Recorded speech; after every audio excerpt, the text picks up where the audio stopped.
Hello family! So today's video I thought I would make rather short and sweet to the point.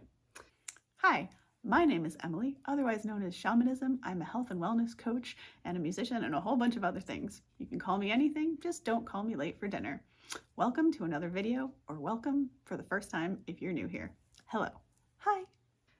It's about something very practical, however. It's how not to lose your mind, some practices to keep yourself grounded if you have some sort of, I don't really know what umbrella term to call this, so I don't know what I'll say for the title and thumbnail and stuff, but if you have any sort of physical ailment that physically is bothersome to you, like whether it's a skin condition and it causes your skin to feel funny in any way, shape, or form.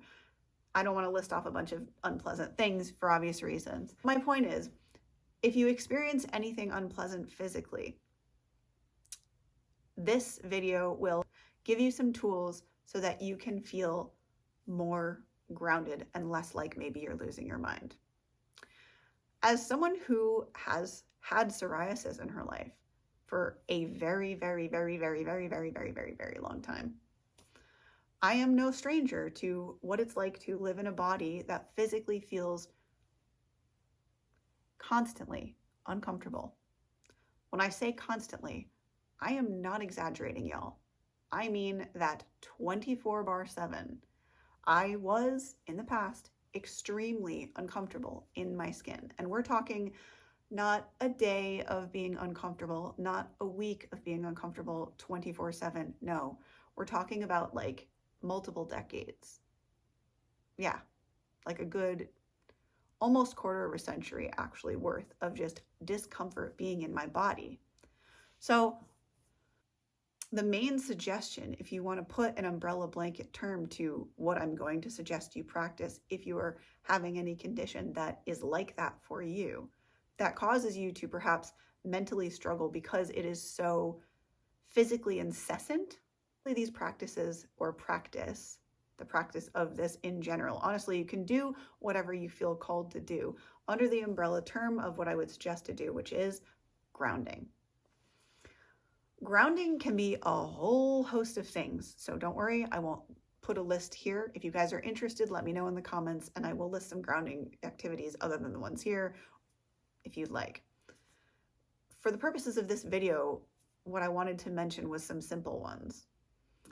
One that I like and I've more recently adopted, and people don't often count as grounding, but I would, is journaling. Journaling, as I recently spoke about in a morning routine video, is really good for helping you get that mind chatter out of your head and onto somewhere else. It can also be an interesting record if you ever do choose to look back at things you've gone through, and to help you as evidence for building like, wow, look at the things that I've gotten through. It's really, really cool.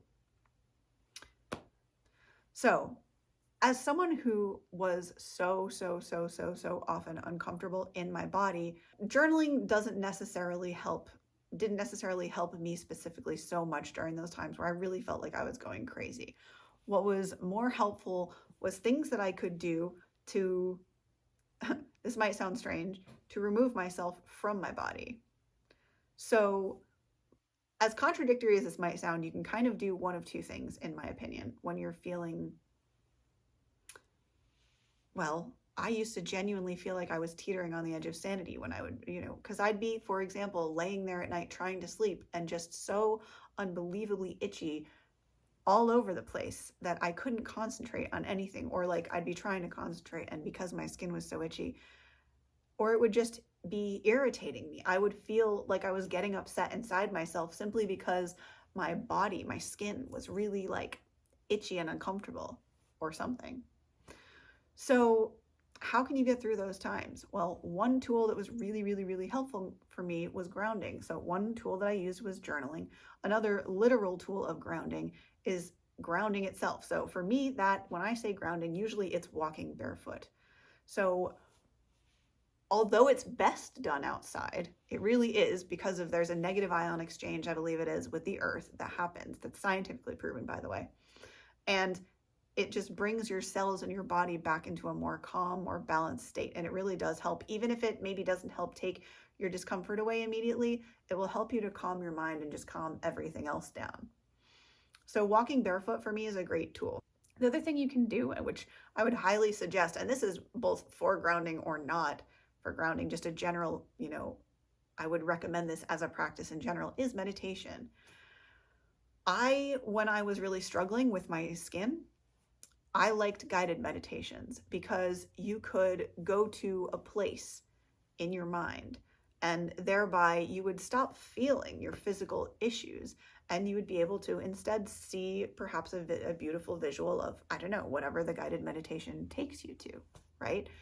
So I'm a really, really big advocate of these grounding practices. That is the theme of it though. It's how to not go crazy, because Lordy Lou, guys, there were really times in those decades where I just thought, I can't take any more of this. Like, I would be trying to get work done and just be furiously scratching away. And it was horrible. I mean, and I'm not talking low-key scratching. For me, it was scratching oftentimes to the point of bleeding.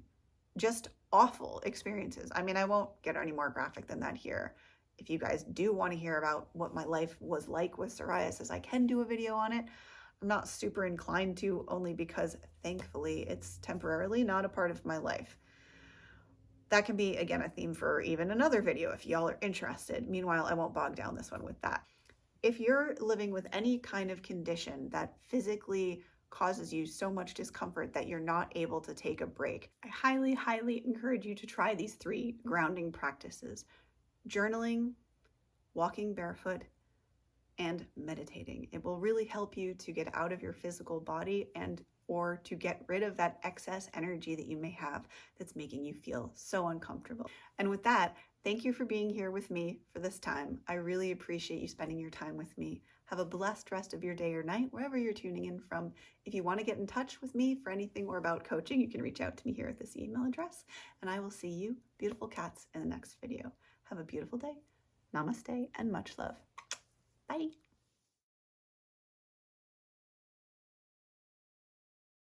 So perhaps I'll title this video something like how to stay sane when you feel like you're losing your mind with illness or something. I don't even know. Who knows what I'll call it.